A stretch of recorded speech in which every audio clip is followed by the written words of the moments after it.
sosial emosional, kemudian motoriknya lagi berkembang sangat pesat sekali. Nah, kemudian kita masuk ke dalam peran keluarga itu sendiri. Yang pertama ada perlindungan. Orang tua sebagai pelindung pada anaknya. Untuk apa? Untuk memberikan kasih sayang. Berkaitan dengan poin yang kedua. Jadi adanya kasih sayang, perlindungan dari orang tua membuat anak merasa aman hidup hadir di tengah-tengah keluarga mereka. Kemudian yang ketiga merupakan pendidikan non formal. Orang tua menjadi madrasah utama dalam pendidikan anak usia dini. Mereka mengajarkan dari awal, dari anaknya belum bisa menyebutkan satu huruf pun, kemudian mengajarkan tentang pendidikan karakter di rumah, mandirian dan lain sebagainya. Bagaimana ketika pendidikan non formal ini tidak diterapkan di rumah? Apa cukup pendidikan itu hanya didapatkan anak di sekolah saja? Tidak bisa, karena anak itu dari 24 jam satu kali, anak berada di sekolah hanya kurang lebih 2-3 jam ketika usia pautnya. Pendidikan non formal ini sangat penting diterapkan orang tua di rumah, karena anak itu mempunyai waktu yang sangat lama di rumah. Jadi ketika pendidikan non formal ini diterapkan di rumah, insya Allah anak-anak tersebut akan berkembang secara baik sesuai dengan tingkat perkembangannya. Kemudian untuk membuat anak tersebut berkembang harus ada stimulasi. Bagaimana stimulasi anak usia dini? Stimulasinya seperti apa yang kita berikan kepada anak usia dini agar perkembangannya berkembang sesuai dengan usianya? Siapa yang bisa memberikan contoh? Kira-kira stimulasi yang seperti apa yang bisa kita berikan? Atau anaknya belum bisa memegang pensil ketika usianya sudah memasuki usia sekolah. Kira-kira stimulasi yang seperti apa yang bisa diberikan? Saya belum bisa megang pensil dengan baik nih. Gimana stimulasi yang diberikan? Diajak kegiatan seperti meruncing, terus apa ya? Oke, diberikan stimulasi yang berkaitan dengan motorik halus seperti melemas, merobek, apa lagi? Mungkin tadi. Oke. Nah, itulah stimulasi yang bisa diberikan kepada. Oke, selanjutnya.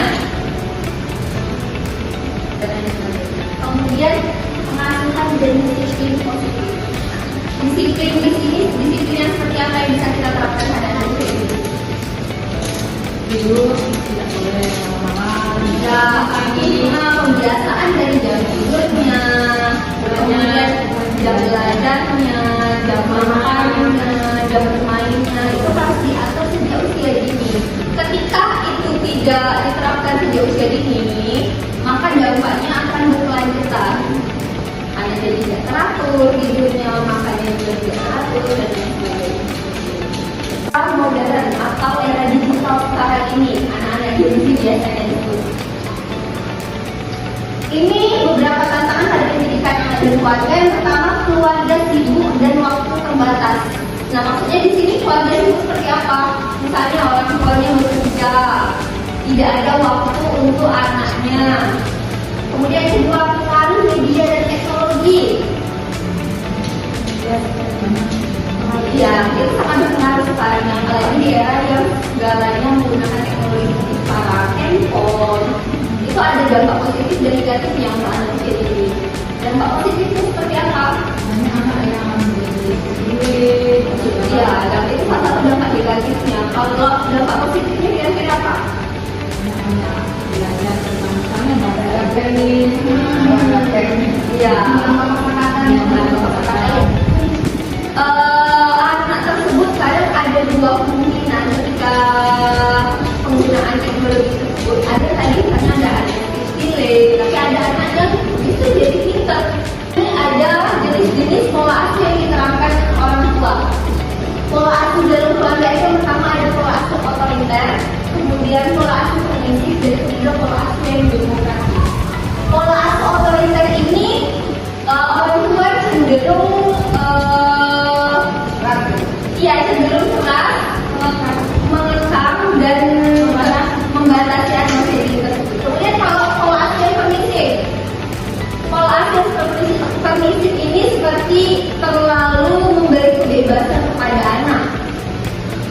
misalnya anak mau ini ya diturutin, mau ini diturutin, jadi tidak ada batasan-batasan yang diberikan orang tua.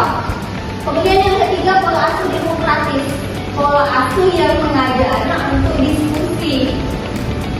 Ketika anak mau apa didiskusikan bersama, seperti itu.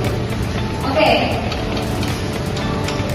Menampilkan satu video tentang kasus yang nyata yang terjadi pada pendidikan anak usia dini di era digital sekarang. Silakan diamati videonya.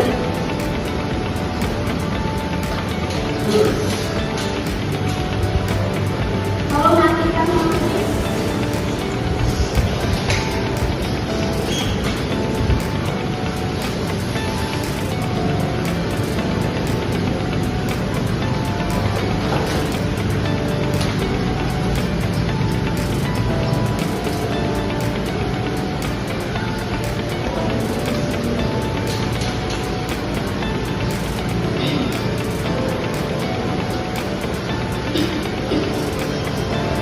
Oke, dari video yang telah kalian amati, silakan kalian diskusikan peran orang tua yang terjadi pada video tadi. Kemudian juga kalian sertakan solusi yang harus diterapkan untuk mengatasi gangguan tersebut. Oke, silakan disertakan saja.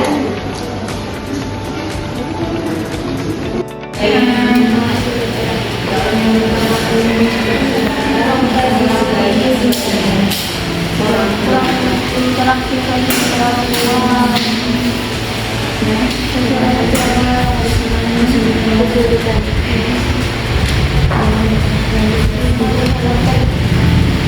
Assalamualaikum warahmatullahi wabarakatuh. Waalaikumsalam warahmatullahi wabarakatuh. Baiklah, di sini kami dari kelompok 1, berdirinya kami di sini, kami akan menyampaikan analisis kami terhadap video yang telah ditampilkan.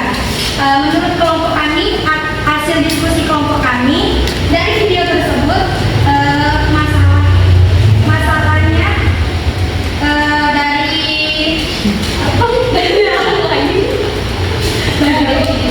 dari video ini kan ini ayah itu tidak ada perannya gitu loh teman-teman. Jadi anak ini tidak mendapatkan peran orang tua, baik karena ketidakhadiran, kurangnya perhatian, terus ketidakmampuan orang tua dalam menjalankan peran. Kalau dari video ini dampak negatifnya adalah dari anak itu terdapat masalah emosional. Terus selanjutnya anak kesulitan dalam bersosialisasi karena di dalam keluarganya tadi tidak adanya komunikasi teman-teman. Jadi anak-anak itu tumbuh dan berkembang dengan sendirinya. Seperti yang kami lihat dari video ini, kayaknya pola asuh dari orang tuanya ini pola asuh permisif. Ya, apa sih, memberi kebebasan, terlalu bebas. Iya. Terus yang ketiga ini terjadinya perilaku menyimpang. Terjadinya ini karena tadi tidak adanya peran dari keluarga, dari orang tua terutama dari ayah dan ibu. Lalu solusinya adalah di sini orang tua harus memiliki fungsi dan peran sebagai orang tua. Misalnya harus membersamai pembelajaran anak, harus misalnya anak lagi belajar kita dampingin gitu. Berapa kita harus mengapresiasi. Oh ya, cukup. Sekian analisis dari kelompok kami. Wassalamualaikum warahmatullahi wabarakatuh. Waalaikumsalam warahmatullahi wabarakatuh. Waalaikumsalam warahmatullahi wabarakatuh. Kami dari kelompok 2 akan membacakan analisis kami tentang video yang tadi kita nonton bersama. Menurut kami di video yang tadi orang tua itu tidak memiliki peran apa-apa. Kenapa kami bilang tidak ada peran apa-apa? Karena di saat anaknya memiliki prestasi, menunjukkan prestasinya, dia tidak ada respon, cuek.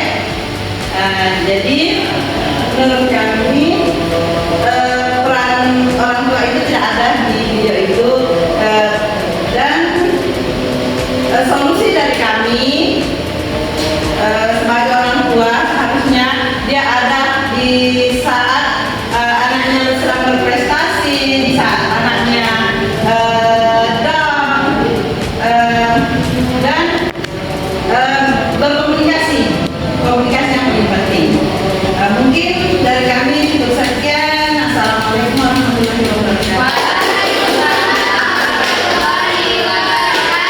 Kita sudah sampai di akhir perkuliahan pada hari ini. Kira-kira apa yang dapat kita simpulkan dari materi yang telah saya sampaikan pada hari ini?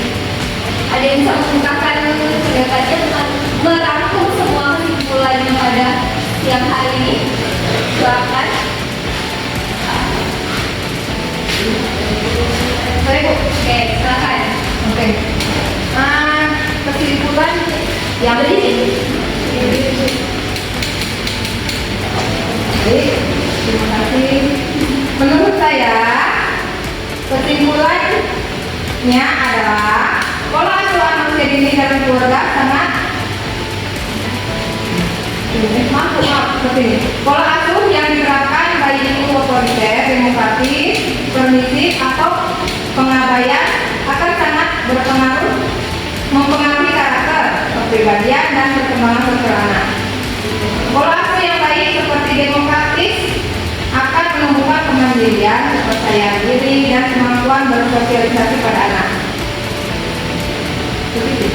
Oke, terima kasih. Baik, saya rangkum sedikit dari materi pada siang hari ini. Dari peran keluarga, bagaimana kita tahu lingkungan merupakan keluarga merupakan lingkungan pertama bagi anak usia dini. Orang tua merupakan orang pertama yang memberikan pendidikan pada anak usia dini. Bagaimana pendidikan tersebut diberikan akan berdampak pada perkembangan anak usia dini itu sendiri. Jadi ketika peran yang diberikan baik atau orang tua memiliki peran yang baik, maka perkembangan anak akan berkembang dengan baik. Begitu pun sebaliknya. Ketika orang tua tidak melakukan perannya sebagai orang tua dengan baik, maka perkembangan anak usia dini tersebut pun tidak akan berkembang dengan baik.